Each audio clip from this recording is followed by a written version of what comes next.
All right, let's talk about marketing. Types of marketing were covered in depth in the rest of this course, but now we'll talk a little bit about some of the principles and things to avoid when marketing. But before we do that, let's talk about the difference between sales and marketing. A lot of people get this confused. Let's talk about sales. Sales has a very narrow focus, right? It's product focus. Sales is product or service, whatever you're selling, focused. It has a short-term cycle. You contact the customer, you generate the deal, you close it. That's sales. You can't change the product. You got to sell what you have, not what you wish you had, right? And sales is easy to measure. So sales is short-term, product or service focused, and very measurable. Now, marketing, on the other hand, has a very wide focus. And instead of being focused on the actual product or service, when you are marketing, you're customer focused, right? It's a longer term cycle. You're thinking about customer needs, customer behaviors, satisfaction, and it's a cycle. Needs, behaviors, satisfaction, repeat, right? So that's marketing. Marketing, you can change the product and service in response to the marketing feedback. However, one of the toughest things about marketing is it's hard to measure. Unlike sales, where you have it on a ledger, marketing is hard to measure. But we'll talk about that today. We're going to start with the 5 rules for marketing. First, identify your target market. And to do this, what I like to do is use the 5 W's as if you're a newspaper reporter about your customer and their product decision. So those 5 W's are who, what, where, when, why, right? So who? Who are they? Think about this, and it's an easy exercise, especially if you're in a low capital business. Are they homeowners? Are they business professionals? Are they car owners? Just who are they? Just think about that. Who are they? And then once you have that, think about what they're looking for. What do they value? Car owners, what do car owners value? Business professionals, what do they value? Do they value service? Is it turnaround time? Is it safety? Think about that. Think about what the value proposition is to your target market. When? When are they looking for you? You have a product or service, right? When are they looking for you? When they have another project going on? Wow. If they're building a house and you're a window glazer, maybe you should be marketing to the builders, not to the homeowners, right? Or are they looking at you in an emergency? Really? They need you in an emergency. You're a flood repair company, right? Think about when. When is this? Is it over the weekend? Do you have to be open on weekends? Do you have to be available on weekends? Is it at night? Is it while they're on the road, right? It's very important when your service or product's needed. You got to think about that. Where? Where are they? I know that's kind of a silly question, but where are they? Are they in your town? Are they in your county? Are they on the internet? Because where has a real impact on where you're going to place your marketing, right? You might be on the placemat in the local diner. You might be in the penny saver, or you might be on Google Maps, right? Where they are is very important when you think about your customers and the 5 W's. And finally, probably the hardest one to answer is why. Why will they want your product or service, right? Why? You really got to think about that. Don't just pay that lip service. Think about that. Think about why. Do they need it? Or do they like to have it? Do they not need it, not like to have it, and you got to sell it to them? Think about it. Think about the why, because the why is going to drive a lot of your decisions. So that's the first rule. That's the first rule, is identifying your target market. Second, identify your competition. All right. You think that's easy? But think about it. Think about it. Is it a similar company? Somebody's doing the same product or service? Okay, once you identify that, know why you're the best choice among similar choices. Really, know that. Know that. Be able to state that in under 10 seconds. Why you're a better choice among similar choices, right? Are they a bigger company or a smaller company? Know why you're the better choice among dissimilar choices. What makes you different and what makes you better. And most importantly, know whether or not you're competing against an alternative method. And this is a little bit tougher. For example, Scott Cook, guy who founded Intuit. They produce Quicken, QuickBooks. It's a multi-zillion-dollar company. But back in the day, when Scott was founding the company, he had that little checkbook package called Quicken, right? He didn't think about other checkbook packages as his competitor. He would hold up a pencil and say, "This is my competition." Because he was competing with people who were writing out their checks and their checkbook ledger. That was his competition. You got to think about that too, because your competition might be a do-it-yourselfer. Your competition might be a customer who does without your service, or they substitute something else, right? Know why you're the best choice among alternative choices. All right. Next, number 3, try to make your marketing measurable, right? Try to make it measurable. When you do something, let's say you put out an ad on a placemat in a diner, right? There's your little ad. Have a call to action. Have something there that says, "Hey, Nico sent me." That'll help you measure it. It's not going to be exact. It's not going to be exact. You have a coupon, you have a promo code, you have a reply phone number.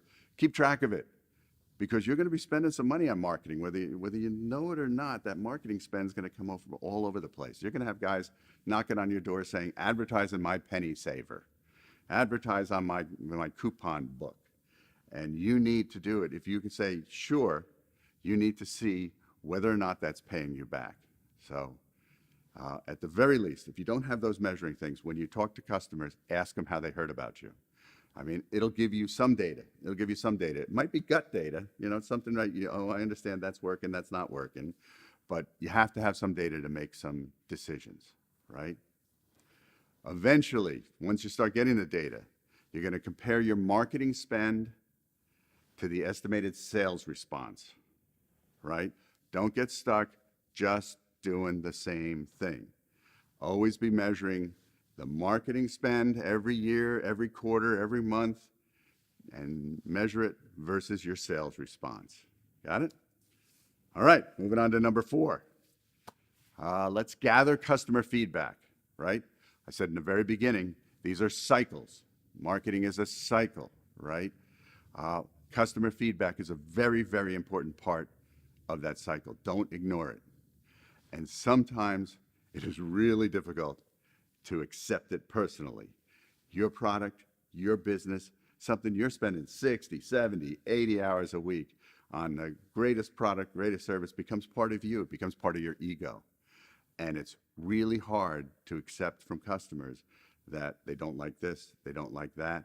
And it's so easy to make excuses like, "They don't know what they're talking about. I'm the expert in the field. These people are whatever." Listen to it. Try to take your ego out of the equation. Listen to them. And focus on the unhappy ones. Really, focus on the unhappy ones. Study after study after study. Unhappy customers are 7 times more likely to tell other people about their experience with your product or service than happy ones are. Happy customers are great. Get them to do testimonials and all that. But unhappy customers can blow up your world, right? So make sure you focus on those unhappy ones. If it's an online review, if it's something else, call them up, write them, turn them into happy customers, or at the very least, turn them into not unhappy customers, right? And then once you get that feedback, you have to change and adapt, right? You have to change and adapt. You're going to change your marketing. You might have to change your product set. You might have to change your service, but that's why you're doing it. That's why you're putting yourself out there. You're marketing it. You're getting feedback. You have customer feedback. You have market feedback, right? Change to it. Change and adapt, right? Only one exception. Be careful. There are screamers out there. You're in a small business and you get this one screamer. A lot of times they're outliers. They're just unhappy people, right? So don't react immediately to the screamers. But if it starts happening, you start getting an echo of that screamer through your other customers and your other channels and your other feedback, Say, okay, maybe they're onto something. That guy was a screamer, has just, had a lousy childhood or something. But, maybe he's onto something, right? Okay? So test your product service changes before you do it. Test them. In other words, if you're unsure about making a change in the product, the service, the pricing, maybe just ask your customers. Don't be afraid to ask them. Say, would you be happier with this? Would you be happier with that? Am I priced too low, too high? You'll be surprised. A lot of them will give you real, honest feedback. Moving on to number 5, and the 5 rules of marketing is keep testing. Personally, I like to keep about 10% of my marketing budget in testing.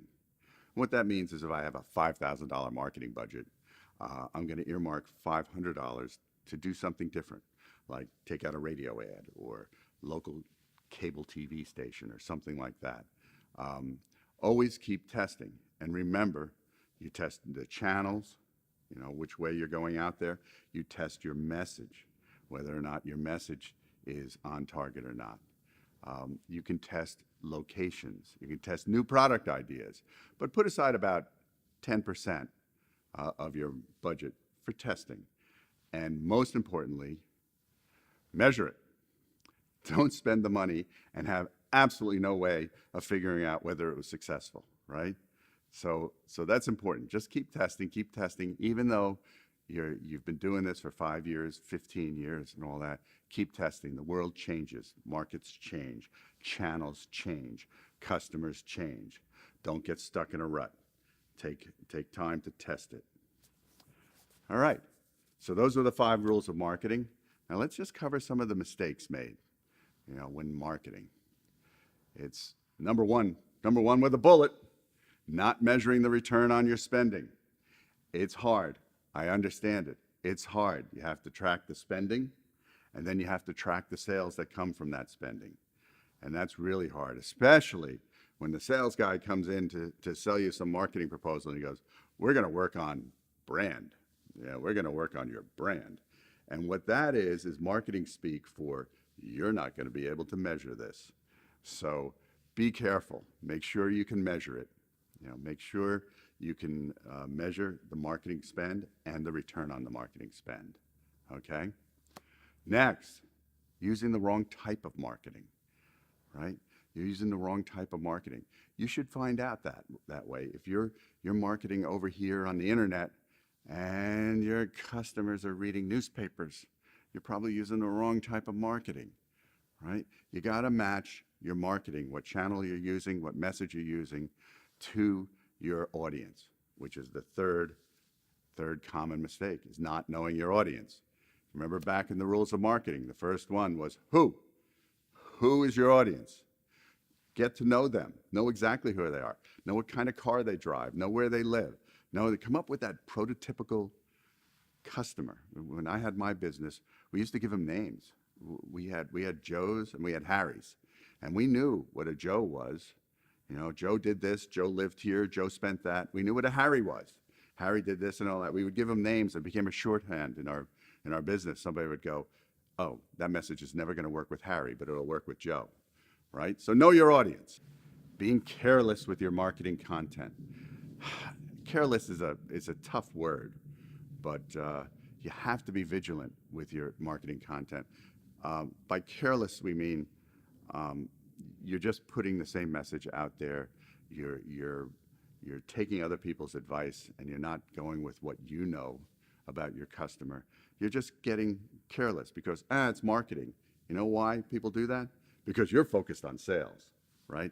You have bills to pay. You have customers to service. You have sales to close. And it's really hard to spend the right amount of time concentrating on your marketing content. So don't be careless. You're spending money. It will pay back, but don't be careless, right? Next one, we covered this before, mistaking marketing for selling. Remember, selling's product focused, short-term cycle. Get the deal, get the customer, get the deal, close the deal, right? Sell, sell, sell, sell what you have. Marketing, customer focused, longer-term cycle, allows you to change and evolve, right? Don't mistake one for the other, right? Another mistake, this one's a big one, and it's really hard. that you cut the marketing spend when times get tough.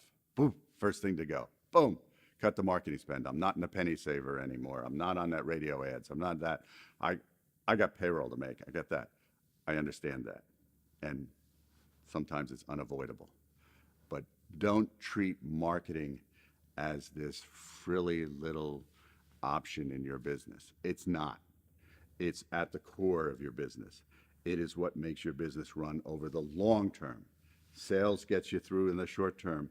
Marketing gets you through in the long term, right? And then finally, people tend to cut marketing once your company has become established. Oh, you got more business than you can handle. You're doing this, you're doing that. Oh, I'm going to cut the marketing. No, no, no, no. Grow the business. Don't cut the marketing. Expand the business. Don't cut the marketing. Diversify the business. Don't cut the marketing, right? You should always be marketing, right? The sales guys should always be selling. The marketing people should always be marketing. So those are the things to avoid. Other than that, have at it.